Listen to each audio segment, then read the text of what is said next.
What up, though? This is Thomas, and here's another episode of Dollar Store Cinema. This week, I watched the made for TV movie Gifted Hands, the Ben Carson story, and all in all, I really enjoyed it. Back in the day, before the Trump of it all, he was considered like a hero among black people. The first time I had ever heard of him was when I was a child. My Nana always did a great job of keeping me and my sisters informed on black people who've done things from Mae Jemison to Ben Carson. What I liked about this movie is that they don't shy away from the warts of his story. Apparently, he had a very bad temper, leading to him trying to stab a fellow classmate of his. And they showed that in the movie. He had a bad temper even earlier when he punched somebody with the lock of his locker. And they showed that. They showed that he wasn't always this brilliant young man, that he actually struggled in school near the beginning. And what I also enjoyed was the casting choices. Young Ben and then teenage Ben, they both did a great job and they looked dag near identical. They did a really cool transition while they were watching their favorite program. They ended up using the camera and moving it from the TV back to the boys who were sitting on the couch, and that's how they did the transition. And I really enjoyed that. One thing I will say is I think that it wasn't a good idea to have Cuba play a 18-year-old version of Ben Carson.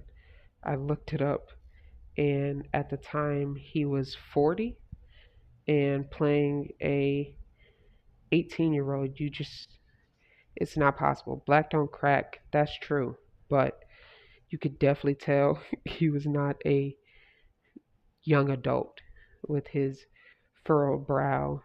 And I guess they just thought, okay, let us have Cuba shave off his facial hair and that'll young him up. But it just looked like a beardless Cuba Gooding Jr., not a 18-year-old. I feel like the teenage version of Ben should have continued until the residency scenes when he made it into residency. That's just a little nitpick of mine.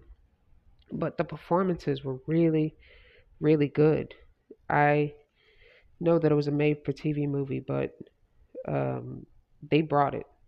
As you know, um, Cuba Gooding Jr. is an Oscar winner. He won for um, Jerry Maguire. And then you have Kimberly Elise, who played the um, mother of Ben and his brother. And then you have Anya Ellis Taylor, who was an undercover brother. And my favorite role that she was in, she played the Clark sisters' mother in the Clark sisters movie on Lifetime. She also did a great job. And lastly, I will say that I like Scrubs. Scrubs is one of my favorite TV shows, and it has a lot of medical jargon and realistic depictions of medical situations.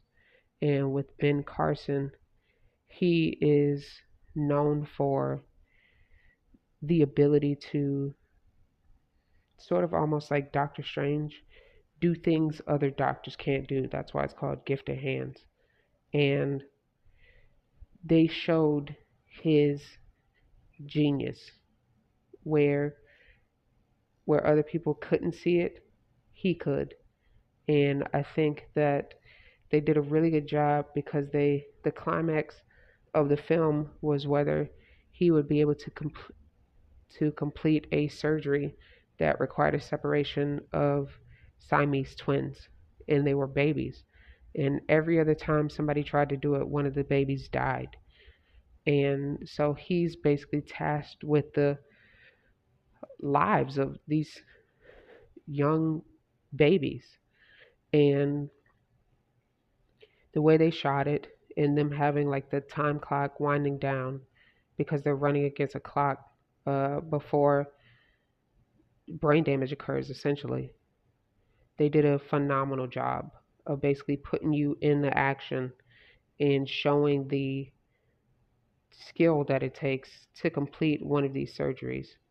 And yeah, I who know little to anything about medical jargon or um, surgery procedures, I was able to follow along, and they did a great job of like explaining the prep that went into it, what they needed to do, what the other people were in the room for.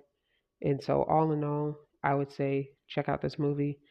It is free on YouTube. You can just type in Gift of Hands, a Ben Carson story, and you can watch it. I recommend it. It's a cool hour and 30 minutes, so it's not too long. And I think you'll learn something new. All right, holla.